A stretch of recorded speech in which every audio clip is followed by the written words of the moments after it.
हाँ जी, good morning again. Good morning all of you बच्चा पार्टी। कितने बच्चे आ चुके हैं?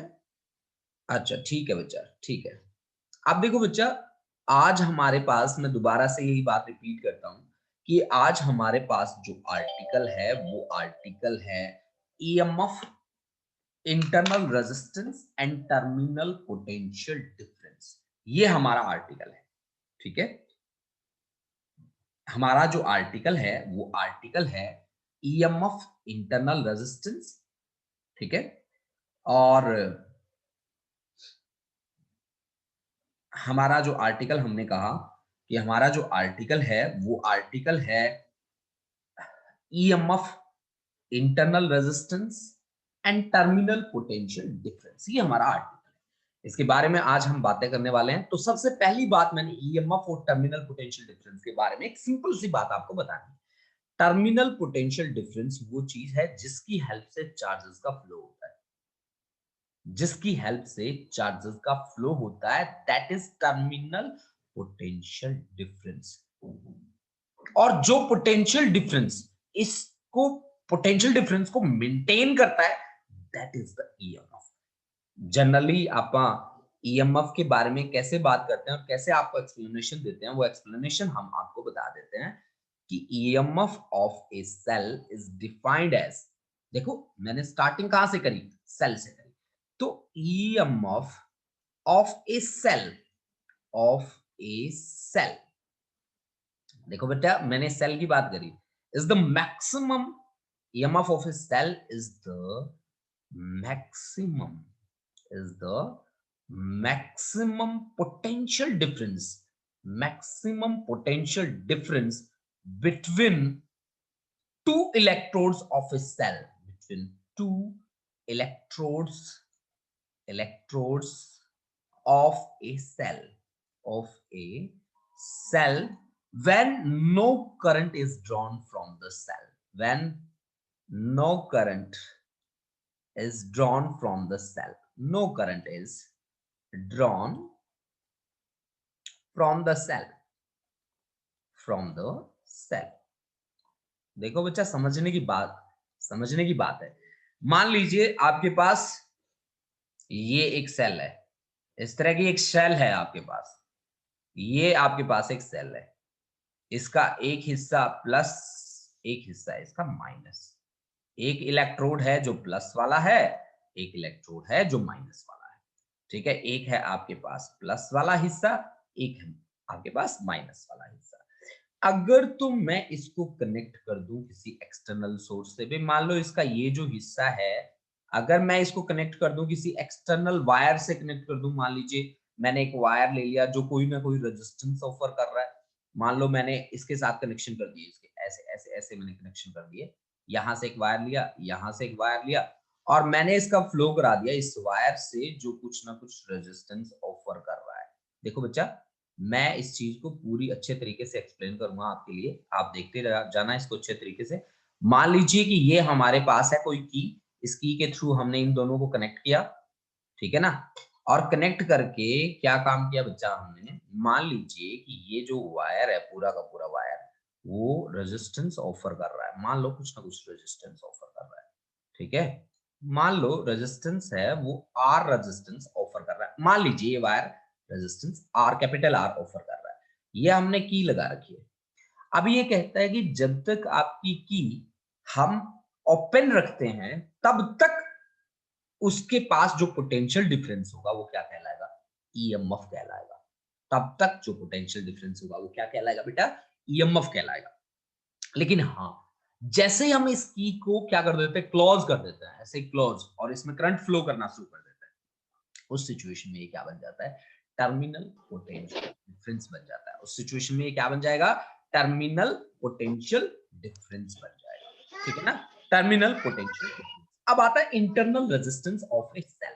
देखो इनकी ना बहुत ज्यादा बड़ी डेफिनेशंस नहीं है, छोटी छोटी डेफिनेशंस हैं जिन पे आपको वर्क करना है, ठीक है। देखो इंटरनल रेजिस्टेंस, इंटरनल रेजिस्टेंस अपने नाम से क्लियर है, ठीक है ना। अपने नाम से पता चल रहा है कि इंटरनल रेजिस्टेंस का मतलब क्या है, is the resistance offered by a cell, by itself, है ना। Resistance offered by resistance offered, ये कौन ऑफर करता है भाई? एक सेल किससे मिलकर बनी होती है? एक सेल में सॉल्यूशन भी होता है जिसे हम बोलते हैं इलेक्ट्रोलाइट, और इलेक्ट्रोड्स भी होते हैं इसके अंदर, एक पॉजिटिव एक नेगेटिव। ठीक है, अब देखो आपने क्या कहा कि resistance offered by a cell itself, by a cell itself, by itself, by itself, a cell by itself, अपने आप जो रेजिस्टेंस ऑफर करता है, आप उसे क्या बोलते हैं? इंटरनल रेजिस्टेंस बोलते हैं। और टर्मिनल पोटेंशियल डिफरेंस क्या होता है? अब आप टर्मिनल पोटेंशियल डिफरेंस की भी बात कर लेंगे, यहां पे अलग से मैं लिख लेता हूं, टर्मिनल पोटेंशियल डिफरेंस। देखो बच्चा, टर्मिनल पोटेंशियल डिफरेंस को हम कहां से उठाकर लाए हैं, ठीक है, और कैसे हम डिफाइन करेंगे? टर्मिनल पोटेंशियल डिफरेंस को हम बोलते हैं potential difference between two electrodes, एक तो ये रहा पॉजिटिव और दूसरा negative, between two electrodes, potential difference between two electrodes when the cell is closed, मतलब की को आपने क्या कर दिया? क्लोज कर दिया। ठीक है, यानी कि पीडी आप इसको बोल दो पोटेंशियल डिफरेंस क्या? बिटवीन टू इलेक्ट्रोड्स, ठीक है, of a cell in closed circuit, of a cell in closed circuit, closed closed। अब आप मेरे को एक बात बताओ कि अगर मुझे इस कॉन्सेप्ट के साथ डील करना हो तो मैं कैसे डील करूंगा? भाई अगर यहाँ आपका जो सर्किट है वो पूरी तरह से क्लोज है, अब इसमें से करंट फ्लो कर रहा है, मान लो आई, वो किसके बराबर है? देखो जी, इस बैटरी में जो ईएमएफ है, जो इसका पोटेंशियल डिफरेंस है, उसी के बराबर होगा। आप ये बात तो मान के चलते हो कि इसका ईएमएफ मान लो ई है, तो करंट क्या होना चाहिए? करंट होना चाहिए I is equal to V by R. V का मतलब है पोटेंशियल, और पोटेंशियल यहाँ पे किसके इक्वल है? ईएमएफ ऑफ ए सेल के इक्वल है। तो डिवाइड बाय रेजिस्टेंस, रेजिस्टेंस आपको लेना पड़ेगा टोटल रेजिस्टेंस, क्योंकि रेजिस्टेंस अब आपके पास दो बन चुके हैं, एक इंटरनल, दूसरा एक्सटर्नल। तो ईएमएफ है आपकी ई के बराबर, रेजिस्टेंस है आपके पास internal plus external, small R plus capital R. तो इंटरनल प्लस एक्सटर्नल। अब आप मेरे को बताओ कि potential difference across internal resistance, यहां पे आपके पास क्या होगा? Potential difference cross internal resistance, अगर मैं आप लोगों को ये कह दूं कि EMF I is equal to बन गया जी small I into R, small R, और आई इंटू कैपिटल आर, ये तो एक्सटर्नल रेजिस्टेंस है, ये आपका इंटरनल रेजिस्टेंस है स्मॉल आर। ठीक है, तो आप इसमें क्या कहेंगे? कैपिटल आपके पास जो वैल्यू होती है is equal to I into small R, I into capital R, that is equal to capital V. ठीक है ना, कैपिटल वी आपके पास हो गया। कैपिटल वी मतलब टर्मिनल पोटेंशियल डिफरेंस। आज तक हम टर्मिनल पोटेंशियल डिफरेंस ही निकालते आए हैं, इंटरनल की तो हमने बात ही नहीं करी। तो यहां से V इज इक्वल टू क्या बनेगा? E minus I R. अब इस फॉर्मूले को आप ध्यान से देखो बच्चा, V क्या है? Terminal potential difference, that is equal to EMF minus current into resistance, internal resistance. मतलब जो आपका V होगा ना, वो always less less than less than E होगा। कंडीशन क्या है? कंडीशन यही है कि करंट की वैल्यू आपकी नॉन जीरो होनी चाहिए, current should be non zero. अगर करंट जीरो हो गया तो V is equal to I. If current is equal to zero मतलब कोई करंट सेल से हमने ड्रॉ ही नहीं किया, उस सिचुएशन में पोटेंशियल डिफरेंस और ईएमएफ दोनों के दोनों क्या हो जाएंगे? बराबर हो जाएंगे। उस सिचुएशन में पोटेंशियल डिफरेंस और ईएमएफ दोनों के दोनों क्या हो जाएंगे बेटा? बराबर हो जाएंगे, अदरवाइज कभी बराबर नहीं होंगे। ठीक है, अब देखो यहां से अगर इंटरनल रेजिस्टेंस निकालना पड़ जाए मुझे, तो मैं कैसे निकालूंगा इंटरनल रेजिस्टेंस? अगर मेरे को स्मॉल आर की वैल्यू निकालनी पड़ जाए तो मैं कैसे निकालूंगा? ये देखिए मेरे पास I into R that is equal to E minus V, तो R is equal to E by I minus V by I। अब V इज इक्वल टू होता है आई आर, होता है ना, तो I इज इक्वल टू क्या होगा? I is equal to V by R, है ना। तो फिर R की वैल्यू, स्मॉल r की वैल्यू कितनी आ गई? E डिवाइड बाय V और into R, minus V divide by V और इंटू आर। ठीक है, तो R is equal to E by V into R minus R। तो R आपके पास इंटरनल रेजिस्टेंस की वैल्यू कितनी आई, इंटरनल रेजिस्टेंस की वैल्यू आ गई E by V minus 1 into capital R। This is equal to the value of internal resistance, value of internal resistance. ये इंटरनल रेजिस्टेंस की वैल्यू है बेटा, जिसको आप ना फर्दर चल के यूज भी करने वाले हो कहीं ना कहीं। ठीक है, कहीं ना कहीं कहां, सेकंड पार्ट में आप इसको यूज करोगे। इंटरनल रेजिस्टेंस की वैल्यू को बहुत ही अच्छे तरीके से समझ लो इसको, कि स्मॉल आर की वैल्यू होती है E बाई V माइनस 1 और into capital R is the external resistance. कुछ बातें हैं जो आपको ध्यान रखनी चाहिए, वो बातें मैं आपको बता देता हूं। कैसे कि डायरेक्शन ऑफ करंट जो आपको सेंड की जाती है in the electric circuit from positive terminal to negative terminal outside the cell and negative terminal to positive terminal inside the cell. इसका मतलब है inside the cell positive charge flow from negative electrode to positive electrode. ये बात आपको याद रखनी है कि inside the cell positive charge flows from negative electrode to positive electrode. ये बात आपको याद रखनी है। और ईएमएफ ऑफ ए सेल, जो ईएमएफ होता है सेल का, वो इंडिपेंडेंट रहता है quality of electrolyte present in the cell, size of electrodes and distance between the electrodes.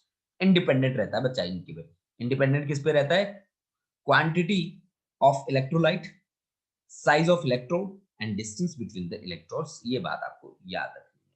ठीक है, अब देखिए, जब आपको ये बात तो मैंने बता दी कि अगर करंट का फ्लो होगा ना सेल से, तो V की value always less than E। ये बात तो आपको यहां से पता ही चल गई। ठीक है, अब देखो, आपको पता है कि ये जो सेल होता है ना, ये चार्ज भी होते हैं। ठीक है ना, ये इनको चार्ज भी किया जाता है। ठीक है, तो जब हम इनको चार्ज करते हैं, ठीक है, तो उस सिचुएशन में V की जो वैल्यू होती है ना, वो ग्रेटर होती है किससे, E से ग्रेटर होती है, तभी ये चार्जिंग पॉसिबल होगी, अदरवाइज चार्जिंग फिर पॉसिबल ही नहीं होगी। ठीक है ना, V की वैल्यू किससे ग्रेटर रहेगी, E से ग्रेटर रहेगी। ठीक है, अब direction of current inside from positive to negative होगी। अब अंदर की तरफ भी डायरेक्शन क्या होगी, पॉजिटिव टू नेगेटिव, उसकी क्या रहेगी बच्चा, डायरेक्शन रहेगी। उसकी डायरेक्शन रहेगी पॉजिटिव टू नेगेटिव। तो ये सब कुछ था किसके बारे में, ये बातें हमने करी EMF, internal resistance and terminal potential difference के बारे में। अब हम बात करते हैं ग्रुपिंग ऑफ सेल्स की। Cells in series combination and cells in parallel combination and mixed mode grouping भी हम पढ़ लेते हैं। ठीक है, तो स्टार्टिंग करते हैं cells in series, parallel and mixed mode grouping. ठीक है, तो ग्रुपिंग ऑफ सेल्स हमारा टॉपिक है, ग्रुपिंग ऑफ सेल्स। ठीक है ना, देखिए बच्चा, इसके साथ हमें डील करना है। देखो, हम जब सेल की ग्रुपिंग की बात करेंगे, ठीक है, तो हमारा कॉन्सेप्ट तो वही रहेगा जो हम रेजिस्टेंस की ग्रुपिंग वाला काम करते आते थे, वैसे वैसे ही काम यहाँ पे भी हमें करने होंगे। बस थोड़ा सा डिफरेंस ये आ जाएगा कि क्या यहाँ पे बैटरी यूज कर रहे हैं हम, या एक सेल यूज कर रहे हैं, कोई बात नहीं, एक ही बात है। ठीक है, सेल या बैटरी हम यूज कर रहे हैं, बस इतना सा फर्क आएगा और बाकी कोई फर्क नहीं रहने वाला। ठीक है, तो देखिए बच्चा लोग, हमने बॉक्सेस बना लिए, कई डब्बे से बना लिए।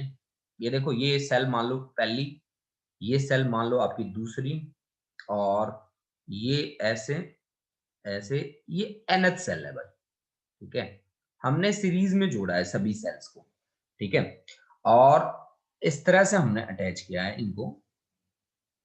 ये देखिए बच्चा पार्टी, किसी एक्सटर्नल रेजिस्टेंस से मैं कनेक्ट करूंगा, यहां पे एक्सटर्नल मेरे को रेजिस्टेंस लेके चलना पड़ेगा। ठीक है,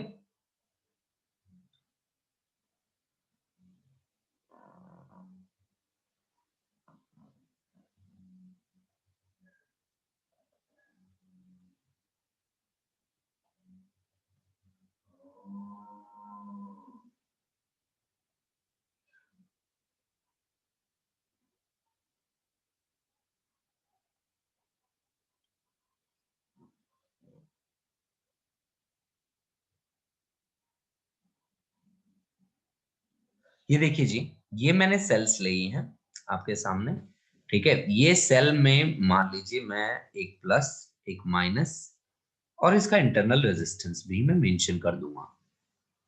ये माइनस एंड, ये प्लस एंड, और ये माइनस एंड, और इनका इंटरनल रेजिस्टेंस भी मैं मेंशन करके चलूंगा। ठीक है, ये ईएमएफ इस सेल की ई के इक्वल है, इंटरनल रेजिस्टेंस आर के इक्वल है। इस सेल का ईएमएफ ई है, इंटरनल रेजिस्टेंस आर है। ये एनएच सेल है, ईएमएफ ई है, इंटरनल रेजिस्टेंस मेरा आर के इक्वल है। ठीक है, इनका इंटरनल रेजिस्टेंस मैंने शो कर दिया। ठीक है ना, ये बात आप देख लीजिए। ये सेल आपकी C1, ये सेल आपकी C2, ये आपकी NH सेल है, ये आपकी NH सेल है। ठीक है ना, अब देखो आप इसके साथ कैसे काम करते हो। ये आपकी NH सेल है, ठीक है ना, और यहां पे आपको लगा के दे रखा है रेजिस्टेंस।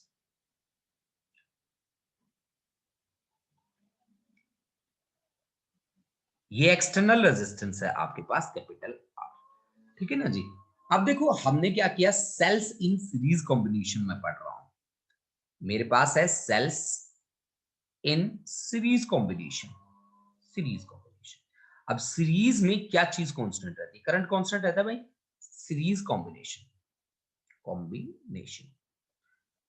और पोटेंशियल क्या होता है, अलग अलग होता है ना। ठीक है जी, पोटेंशियल की जगह पे यहाँ पे कौन काम कर रहा है, ईएमएफ काम कर रहा है। पोटेंशियल की जगह पे यहाँ पे कौन काम कर रहा है, ईएमएफ काम कर रहा है। अगर मेरे को इफेक्टिव ईएमएफ निकालना है तो ई इफेक्टिव मेरा क्या रहेगा, सभी का ईएमएफ मेरे को ऐड करना पड़ेगा। मतलब ई प्लस कहां तक, up to N terms, up to N terms, यानी कि this should be equal to n E, this should be equal to n into E, ये एन ई के बराबर होना चाहिए। और यहाँ पे चीज कांस्टेंट क्या रहेगी, चार्ज यहाँ पे कांस्टेंट रहेगा। तो रेजिस्टेंस क्या होता है यहाँ पे, सीरीज कॉम्बिनेशन में अगर आपको आर इंटरनल इफेक्टिव रेजिस्टेंस निकालना है तो R plus up to N terms, this is equal to N R. अब देखो बेटा यहाँ पे करंट क्या बनेगा, करंट आपके पास बनेगा क्या, current is equal to EMF divide by resistance. Effective EMF है n E divide by resistance है N R plus capital R, n are plus capital R.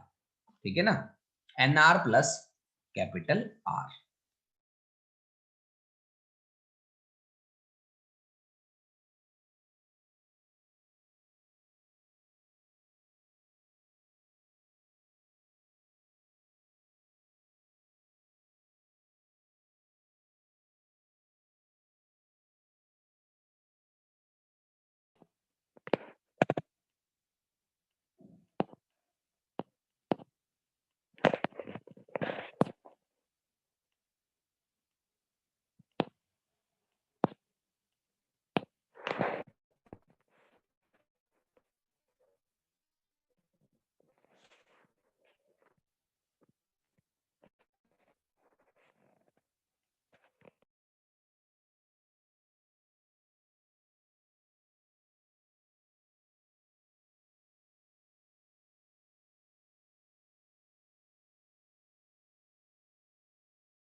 हाँ जी बच्चा पार्टी, हमने क्या किया यहाँ पे, I is equal to n E upon n are plus capital R.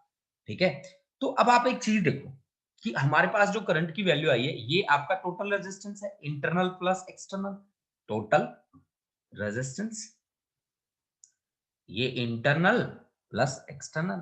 ठीक है ना, ये आपका टोटल रेजिस्टेंस। अब मान लो एन एन आर की वैल्यू बहुत ज्यादा बड़ी है कैपिटल आर से, तो आप क्या करोगे, देन नेग्लेक्ट कर दोगे इसको, कैपिटल आर को। अगर कैपिटल आर को आप नेग्लेक्ट कर देते हो बच्चा, तो आपके पास आई इज इक्वल टू क्या बनेगा बताओ, आई इज इक्वल टू बनेगा आपके पास, आई इज इक्वल टू बनेगा आपके पास एन ई डिवाइड बाय क्या, n r, this is equal to E by R. और this is current due to a single cell, this is current due to a single cell, this is current due to।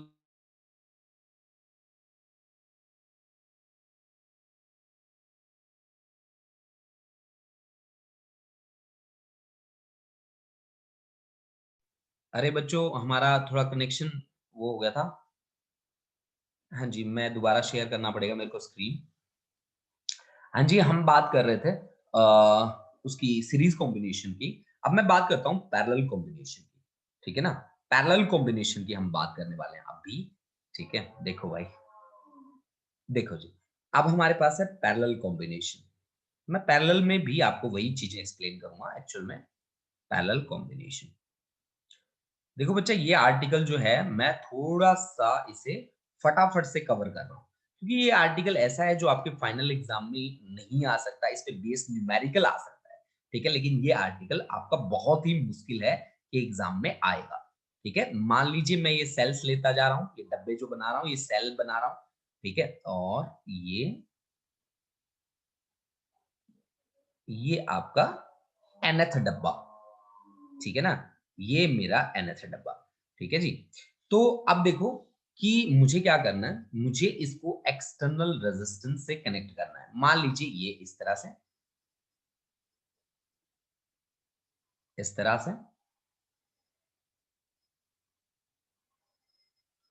ये देखो बच्चा लोग,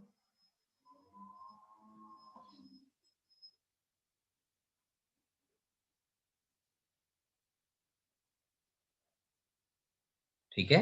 ये हम connection कर देते हैं, ठीक है? देखिए कुछ इस तरह से हमने कनेक्शंस करे हैं। ये हम पैरेलल में अटैच कर रहे हैं इन सभी को। तो ये देखिए बच्चा लोग इस तरह से, ये पैरेलल कॉम्बिनेशन मैं लेके चल रहा हूँ आपकी स्क्रीन पे। Parallel combination of cells, cells को मैं पैरेलली अटैच करने की कोशिश कर रहा हूँ वैसे, ठीक है? Cells in parallel combination actually, ठीक है? मेरा आर्टिकल भी यही है, सेल्स इन पैरेलल कॉम्बिनेशन, ठीक है? ये देखिए बच्चा लोग,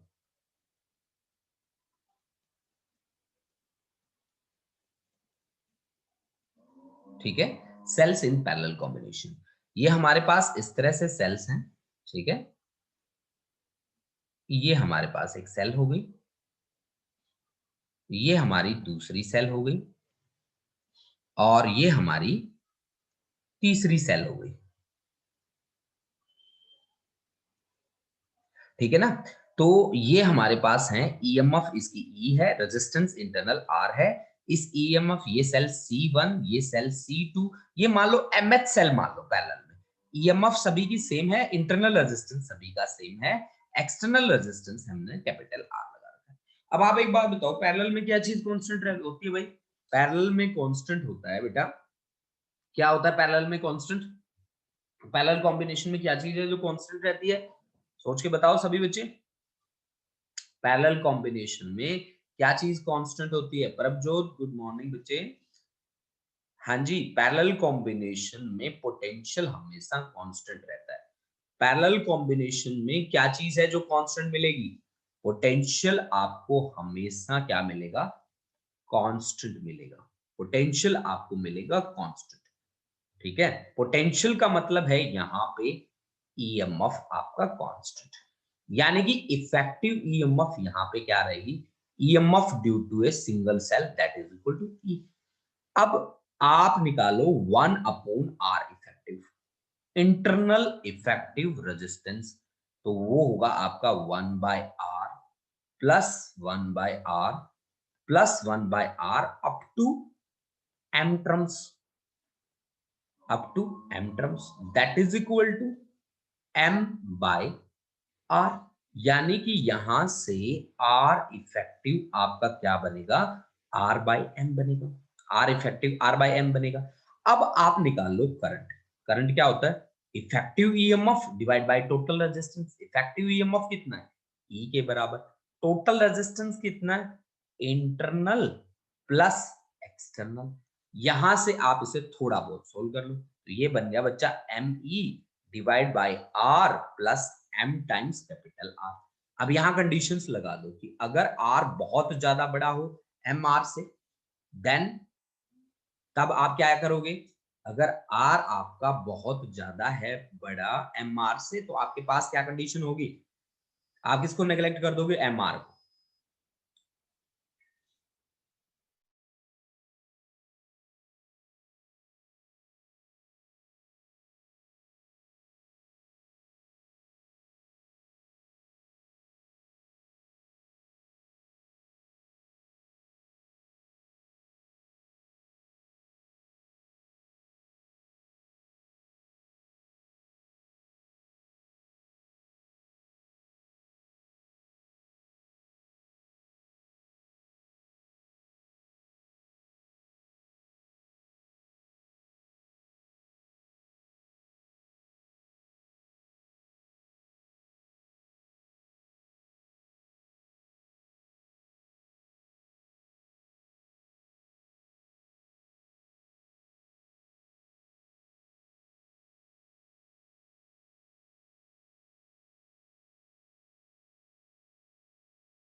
यानी कि ये आया m times current due to single cell. Single cell यानी कि हमने m सेल्स जो लगाई हैं वो हमारे फायदे के लिए बनती हैं उस सिचुएशन में जब आपका इंटरनल रेजिस्टेंस ना के समान हो। अगर आपका इंटरनल रेजिस्टेंस नेग्लेजिबल है, ठीक है, नहीं सॉरी, एक्सटर्नल रेजिस्टेंस अगर आपका नेग्लेजिबल है तो हमारी बात बहुत ही बढ़िया बनती है। हाँ, अगर यहाँ पे ऐसी होती ना बच्चा कि if R is much much less than M into capital R, तो आप किसको नेग्लेक्ट करते? देन नेग्लेक्ट करते आप स्मॉल r को, नेग्लेक्ट करते आप स्मॉल r को, ठीक है ना। अगर आप स्मॉल r को नेग्लेक्ट कर देते तो करंट क्या बनता बताओ? करंट सोचने वाली बात है ME अपॉन MR, तो यानी कि ये आया E बाई R।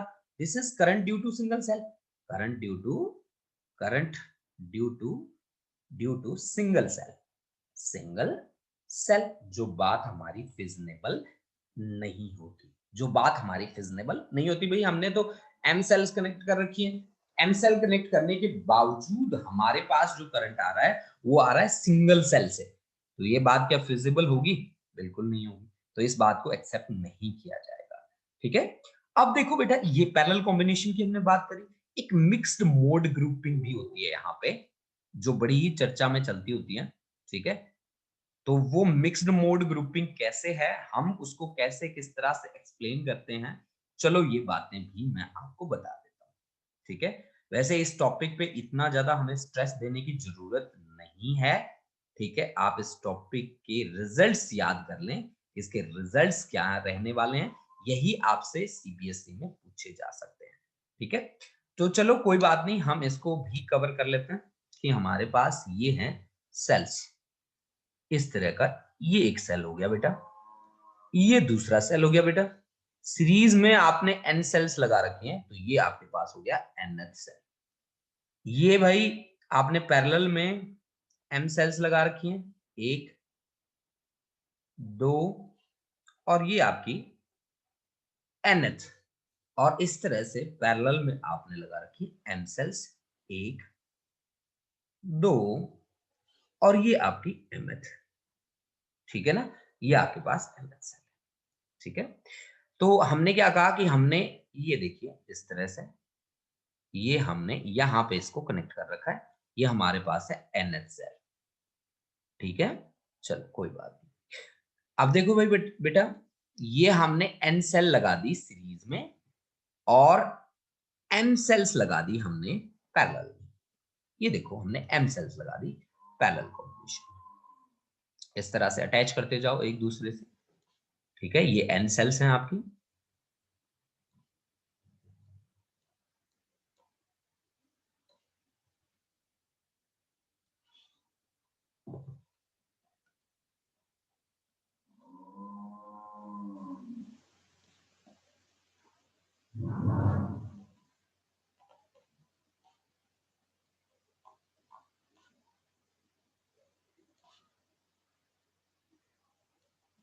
ये देखिए जी,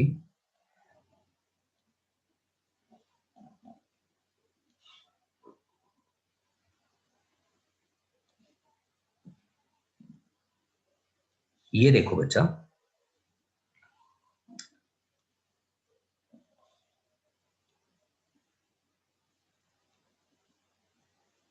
नहीं यहाँ करंट हमें अटैच नहीं करना, सॉरी, ठीक है। यहां में करंट तो इन सेल से फ्लो हो जाएगा, ठीक है, हमें एक्सटर्नल रेजिस्टेंस यहाँ पे कनेक्ट करना है, ठीक है। तो हमने एक एक्सटर्नल रेजिस्टेंस यहाँ पे कनेक्ट कर दिया, ये देखो बच्चा, ये एक्सटर्नल रेजिस्टेंस हमने कनेक्ट कर दिया, किस तरह से, इस तरह से मान लीजिए, ये हमने एक्सटर्नल एक रेजिस्टेंस कनेक्ट कर दिया इस तरह से, ठीक है। ये एक्सटर्नल रेजिस्टेंस या कोई वायर कनेक्ट कर दीजिए, यहाँ पे इस सेल का भी ईएमएफ ई है, रेजिस्टेंस आर है, इस सेल का ईएमएफ ई, रेजिस्टेंस आर, और ये है आपकी एनएच सेल, इसका भी ईएमएफ ई है, रेजिस्टेंस आर है। इसी तरह से ये है आपके पास एमएच सेल, ठीक है ना, एमएच सेल, इसके इन सभी के ईएमएफ ई, रेजिस्टेंस आर, ईएमएफ ई, इंटरनल रेजिस्टेंस आर, ईएमएफ ई, इंटरनल रेजिस्टेंस आर, इसका भी ईएमएफ ई इंटरनल रेजिस्टेंस आर, इसका भी ईएमएफ ई इंटरनल रेजिस्टेंस आर, ईएमएफ ई इंटरनल रेजिस्टेंस आर। इनकी प्रेजेंटेशन कैसे देनी है आपको कि यहाँ पे एक पॉजिटिव इलेक्ट्रोड, एक नेगेटिव इलेक्ट्रोड और यहाँ पे रेजिस्टेंस आपको शो करना है, ठीक है ना। यहाँ पे आपको एक रेजिस्टेंस शो कर देना है, ठीक है। कैसे शो करना है मैं अभी बताता हूँ। देखो यहाँ पे रेजिस्टेंस आप इस तरह से लगा दो, ये इसकी एक्चुअल प्रेजेंटेशन बन जाएगी, ठीक है ना बच्चा। तो ये एन सेल्स आपकी सीरीज में लगी हैं, एम सेल्स आपके पैरेलल में, पैरेलल कॉम्बिनेशन में अटैच है। एन सेल्स सीरीज में है, एम सेल्स पैरेलल में लगी है। तो सीरीज में पहले आप सीरीज के लिए काम करो। मान लो आपने पहले काम किया सीरीज के लिए, सीरीज के लिए, सीरीज के लिए काम किया तो इफेक्टिव रेजिस्टेंस, इफेक्टिव ईएमएफ कितनी आई, एन ई, जैसा कि सीरीज में आई थी। आर इफेक्टिव कितना आया, आर इफेक्टिव आपके पास आया एन टाइम्स आर। अब ये जो है ये आपके पास लग गया किसमें, पैरेलल। पैरेलल में इफेक्टिव ईएमएफ क्या होती है, EMF due to a single cell. Parallel में इफेक्टिव क्या होता है, ई इफेक्टिव, वो होता है EMF due to a single cell, due to a single cell. यानी कि ये हो गया आपका EMF due to a single cell, तो ये हो गया एन ई, हो गया, ठीक है। अब आप निकालो 1/r इफेक्टिव। पहले आपके पास इफेक्टिव कितना आया पड़ा है, एन आर। अब एन आर एम टाइम्स लगे हैं, N are plus 1/n r up to M times, up to M times. यानी कि ये हो गया भाई आपके पास m divide by N R. यानी कि r इफेक्टिव आपके पास क्या आया, N R divide by M, N R divide by M, ठीक है। ईएमएफ इफेक्टिव आ गई, इफेक्टिव रेजिस्टेंस आ गया, तो करंट निकाल लो। टोटल करंट क्या होगा, इफेक्टिव ईएमएफ, इफेक्टिव ईएमएफ है आपकी n E upon total resistance, total resistance है एक्सटर्नल प्लस इंटरनल है एन आर बाई एम। तो यानी कि ये आ गया आपके पास n E divide by m are plus N r, और ये डिवाइड बाय एम ऊपर आ जाएगा तो ये चला गया यहाँ पे। तो ये आपके पास आ गया टोटल करंट, यानी कि N into M into E divide by M are plus N R, M are plus N R, ठीक है ना। तो ये आपके पास मिक्स्ड मोड ग्रुपिंग का कॉन्सेप्ट मैंने आपको करवाया बच्चा लोग, ठीक है। तो यहाँ पे जितने भी बच्चे बैठे हैं, आज मैंने स्पेशली जो वर्क किया है वो किया है मैंने cells in parallel and series combination. और मैंने इससे पहले जो कॉन्सेप्ट किया था वो EMF internal resistance of a cell के लिए किया था, EMF internal resistance and terminal potential difference, terminal potential difference, इनके लिए मैंने स्पेशल वर्क किया था। अब मैं जो करने वाला हूं वो है किरचॉफ के रूल्स, क्योंकि मैं इस चैप्टर को पहले कंप्लीट करूंगा थ्रोली, इसकी जो हमारे पास थ्योरी और डेरिवेशंस रहेंगी वो कंप्लीट करूंगा। उसके बाद मैं बातें करने वाला हूं इनके न्यूमेरिकल्स पे। सबसे पहले मैं एनसीईआरटी के न्यूमेरिकल्स उठाऊंगा इसके, और उसके बाद मैं बातें करूंगा, ठीक है, जो सीबीएसई में आए हुए हैं, ठीक है। उससे पहले आपको होमवर्क दिया था सभी बच्चों को जो यहाँ पे बैठे हैं, मैंने कहा था कि इलेक्ट्रोस्टैट का एनसीईआरटी कंप्लीट करना है आपको, इलेक्ट्रोस्टैट का एनसीईआरटी आपको कंप्लीट करना है, मैंने ये बात बोली थी। जिस जिस बच्चे ने कंप्लीट कर लिया हो प्लीज मेरे को उसकी वीडियो बना के भेज दे, ठीक है। अब है मेरा नेक्स्ट आर्टिकल, जो आर्टिकल है मेरा किरचॉफ, किरचॉफ्स रूल्स। किरचॉफ के रूल्स मैं कुछ कवर कर रहा हूं, ठीक है। किरचॉफ के क्या क्या रूल्स हैं वो रूल्स मुझे आज एक्सप्लेन करके चलने हैं, ठीक है। और उनकी कंप्लीट एक्सप्लेनेशन मैं आपको दूंगा, ठीक है। देखिए मैं कैसे आपको एक्सप्लेनेशन देता हूँ किरचॉफ के रूल्स। किरचॉफ का पहला रूल करते हैं, किरचॉफ का फर्स्ट रूल। फर्स्ट रूल देखो बच्चा ये बहुत इंपॉर्टेंट है। फर्स्ट रूल को हम बोलते हैं करंट लो और जंक्शन लो। इसको हम बोलते हैं करंट लो, करंट लो और जंक्शन लो, जंक्शन लो, करंट लो या आप इसे बोल देते हैं जंक्शन लो। करंट लो या इसे हम बोलेंगे जंक्शन लो। फर्स्ट लो जिसे हम बोलते हैं करंट लो और जंक्शन लो, ठीक है। अब जंक्शन का क्या मतलब होता है? जंक्शन एक ऐसा पॉइंट होता है जहां पे अब हमने किसके बारे में सुना है? रेलवे जंक्शन के बारे में सुना है ना? हाँ जी, रेलवे जंक्शन को याद रखो बच्चा। तो वो जंक्शन वो पॉइंट होता है जहां पे रेलगाड़ियां मिलती हैं, जहां पे आती भी हैं, जहां से जाती भी हैं। मान लो इसी तरह से यहाँ पे करंट आ भी रहे हैं और यहां से जा भी रहे हैं। मान लो ये जा रहा है, इसी तरह से ये यहाँ पे मान लो इधर से आ रहा है कोई और इधर से मान लो कोई जा रहा है, ठीक है, और इधर से कोई आ रहा है, बस इतने काफी है ना, ठीक है। तो यहां से मतलब कि करंट हमने कहा I1 आ रहा है, I2 जा रहा है और I3 फिर आ रहा है, ठीक है, और I4 जा रहा है, I5 फिर आ रहा है। तो ये कहता है कि बच्चा कि sum of all currents meeting at a point is equal to zero, summation of I that is equal to zero. First rule जिसे हम बोलते हैं करंट लॉ और जंक्शन लॉ कहता है कि sum of all currents meeting at a point is equal to zero, sum of all currents meeting at a point is zero and that point is known as junction. मैंने इसको लिख दिया जे junction. अब सम of all current, अब current यहां पे मैंने क्या देखा कि कुछ करंट आ भी रहे थे, कुछ जा भी रहे थे। जो आ रहा था वो था I1, जो आ रहा था I1, जा रहा था उसका नेगेटिव साइन लेना पड़ेगा मुझे, हाँ जी, दोनों के अपोजिट डायरेक्शन है। I2 आ रहा है, I3 जा रहा है, I4 आ रहा है, I5। तो sum of all currents meeting at a point is equal to zero. तो इसका मतलब क्या हुआ? इसका मतलब हुआ कि I1 plus I3 plus I5 that becomes equal to I2 plus I4, I2 plus I4। अब डायग्राम में ध्यान से देखो, I1 I3 I5 आने वाले करंट है और ये जाने वाले करंट है। मतलब जितना करंट आएगा उतना ही करंट क्या होगा? जाएगा, है ना? जितना करंट आएगा उतना ही करंट क्या करेगा? जाएगा।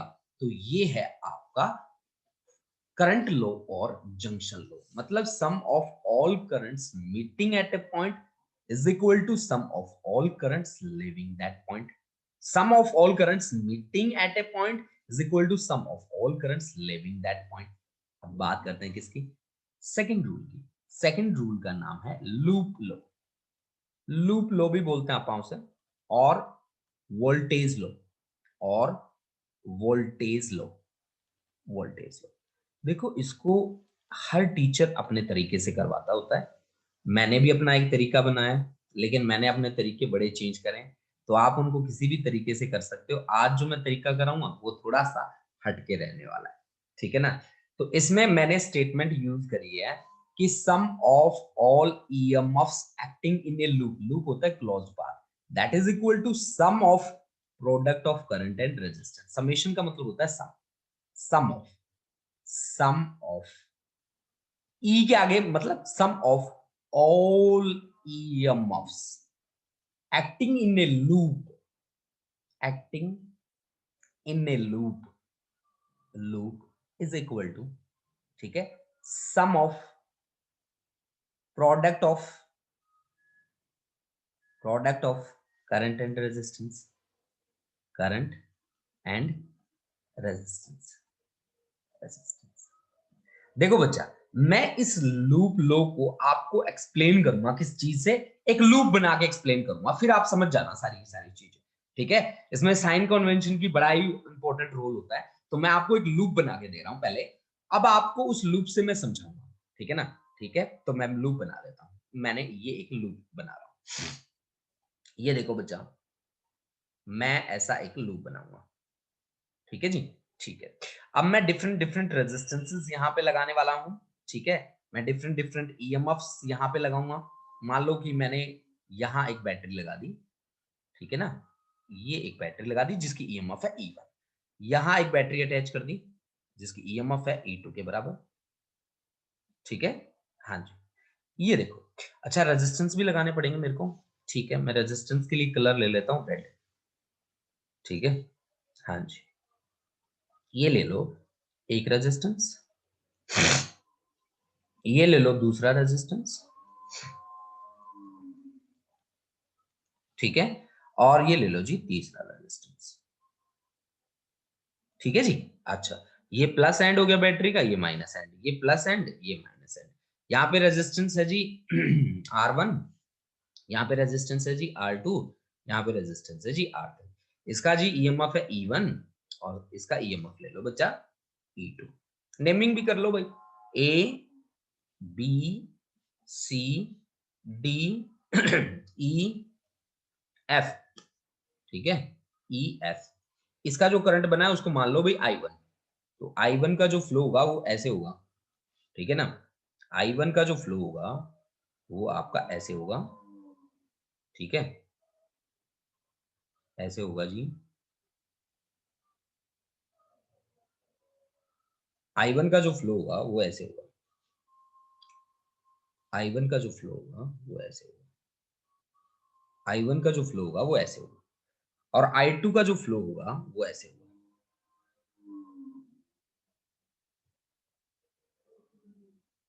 I2 का जो फ्लो होगा वो ऐसे होगा भाई, ठीक है ना। ठीक है जी, ये हो गया जी I2 का फ्लो, ठीक है ना। ये हो गया जी I2 का फ्लो, ये हो गया जी I2 का फ्लो। अब मान लो बच्चा पार्टी, मैं किरचॉफ रूल आपको अप्लाई करने के लिए कहता हूं, ठीक है ना। लूप लो अप्लाई करने के लिए मैं कहता हूं, तो मैं कैसे आपको लूप लो अप्लाई करने के लिए कहता हूं, देखिए। ठीक है, देखिए जी, मैं थोड़ा सा जगह बना लेता हूं, ठीक है।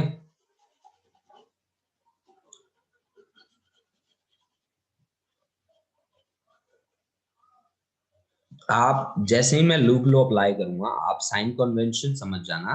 वैसे मैं आपको एक्सप्लेन करूंगा हर चीज, कोई दिक्कत वाली बात नहीं है।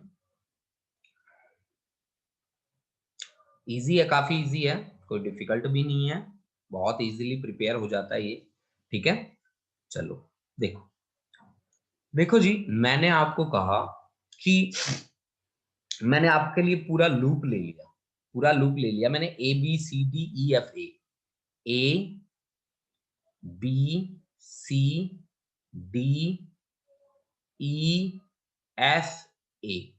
देख लो भाई लूप, इस लूप को ध्यान से देख लो, इस फिगर में ABCDEFA। देखो भाई, A से लेकर B तक जाओ। अब A से B से C, A से C तक कोई रेजिस्टेंस नहीं है तो छोड़ दो इसको। अब देखो, इस लूप में जैसे ही मैं C से D जा रहा हूं तो मैं प्लस से माइनस जा रहा हूं। ईएमएफ के लिए जब आप प्लस से माइनस जाओ तो उसको ले लो नेगेटिव, -E2 ले लिया, ले लिया। ठीक है, पहले ईएमएफ के लिए काम कर लो। डी से एफ कोई ईएमएफ नहीं है, ए एफ से ए मैं प्लस की तरफ जा रहा हूं, माइनस से प्लस, प्लस की तरफ जा रहा हूं तो मैंने ले लिया प्लस, ले लिया। दैट इज इक्वल टू, अब चलो करंट और रेजिस्टेंस के लिए, ईएमएफ तो आ गया, sum of all EMF that is equal to product of current and resistance. तो ए से सी करंट तो है, रेजिस्टेंस नहीं है। सी से डी रेजिस्टेंस कितना है, रेजिस्टेंस, और करंट की डायरेक्शन से अपोजिट चल रहा हूं तो माइनस ले लो, करंट की डायरेक्शन से अपोजिट चल रहा हूं तो माइनस ले लो। करंट कितना फ्लो कर रहा है इसमें से, I2, और रेजिस्टेंस कितना है R2। और D से F चलो, ठीक है, और F से A चलो, F से A में करंट की डायरेक्शन में चल रहा हूं तो प्लस ले लो, I1 इंटू R। ठीक है, तो देखो भी बच्चा, अगर ईएमएफ के लिए आप यहाँ पे आपका क्या साइन कन्वेंशन बना, अगर आप पॉजिटिव टू नेगेटिव गए, ठीक है, पॉजिटिव टू नेगेटिव गए तो take EMF is equal to negative, और अगर नेगेटिव टू पॉजिटिव गए, ठीक है, तो टेक ईएमएफ पॉजिटिव। करंट की डायरेक्शन में, in the direction of current, direction of current, in the direction of current, आपके पास जो प्रोडक्ट है करंट और रेजिस्टेंस की, वो आपकी रहेगी पॉजिटिव।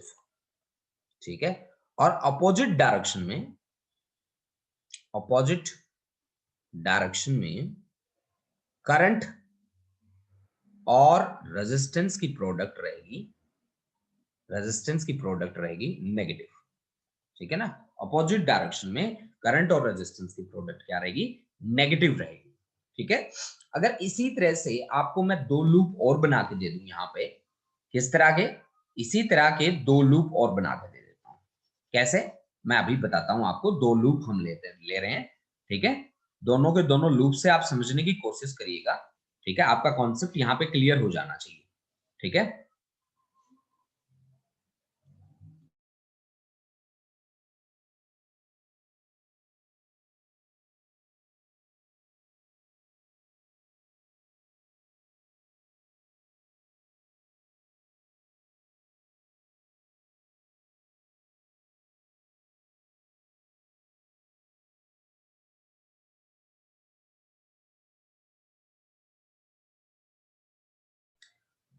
हाँ जी, हमने क्या बात करी कि हम दो लूप और लेते हैं। एक लेता हूं मैं BEDCB, BEDCB, ठीक है।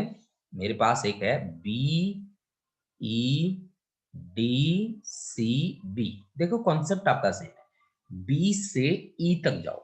आप करंट की डायरेक्शन में चल रहे हो, ठीक है। तो आपका I3 R3, ठीक है। मान लीजिए कि यहाँ पे I1 प्लस I2 बन के बनता है क्या, I3 बन जाता है, ठीक है। I3 R3। आगे चलिए, करंट की डायरेक्शन में आप चल रहे हैं तो प्लस आप ले लीजिए I2 R2। अब कहां गए आप, नेगेटिव से पॉजिटिव गए ना, नेगेटिव टू पॉजिटिव। इसके लिए तो आपके पास ईएमएफ आपका E2। क्लियर है, ठीक है। इसी तरह से ABEFA ले लो। देखो भाई, ए से बी करंट तो है, रेजिस्टेंस नहीं है तो छोड़ दो इसको। बी से ई आप करंट की डायरेक्शन में चल रहे हैं, करंट I3 है, रेजिस्टेंस R3 है, ठीक है। अब करंट I1 है, करंट की डायरेक्शन में चल रहे हैं, I1 R1, और माइनस से प्लस गए तो ईएमएफ पॉजिटिव। तो ये आपका E1 के लिए आ गया। तो इस तरह से आप वोल्टेज और लूप लो अप्लाई कर सकते हो बच्चा पार्टी, ठीक है। अब मैं यहाँ पे जितने बच्चे बैठे हैं मैं उनके अटेंडेंस मार्क कर देता हूँ, ठीक है। सबसे पहला काम मैं यही करता हूँ, उसके बाद मैं आपको और एक्सप्लेनेशन प्रोवाइड करूंगा, ठीक है। देखो बच्चा, यहाँ पे बैठे हैं मेरे पास आश्रय, मैं अटेंडेंस मार्क कर रहा हूँ बेटा। अगर कोई बच्चा रह जाता है तो प्लीज मेरे को बता देना। अमृतपाल सिंह, दमनजीत कौर, गुरलीन बाजवा, गुरलीन सैनी, और गुरप्रीत सिंह, हमराज, इमनंदनप्रीत कौर, किरणदीप कौर, लवलीन, मनीषा, मनजोत, दोनों क्लासेस की हैं। ए सेक्शन की भी है, सी सेक्शन की भी है। मंजू चौधरी, मनरीत कौर, प्रभजोत सिंह, साहिलप्रीत सिंह, ठीक है। तो मेरे पास यही बच्चे हैं फिलहाल। अगर इनमें से कोई बच्चा बाकी रहता है तो प्लीज एक बार मेरे को बता दो, ठीक है। प्रभजोत, साहिल, हाँ जी, साहिल। तो ये बच्चे हैं हमारी क्लास में। इनके अलावा कोई बच्चा हो तो प्लीज मेरे को एक बार बता दो। आज हम यहीं पे समाप्त करते हैं अपना कॉन्सेप्ट वोल्टेज या लूप लो के साथ, ठीक है बच्चा। और मिलते हैं नेक्स्ट क्लास में, ठीक है। तो सभी बच्चे इस कॉन्सेप्ट को प्रिपेयर करेंगे, उसके बाद हम व्हीटस्टोन ब्रिज, मीटर ब्रिज और पोटेंशियोमीटर पे काम करेंगे। थैंक यू बच्चा पार्टी, थैंक यू।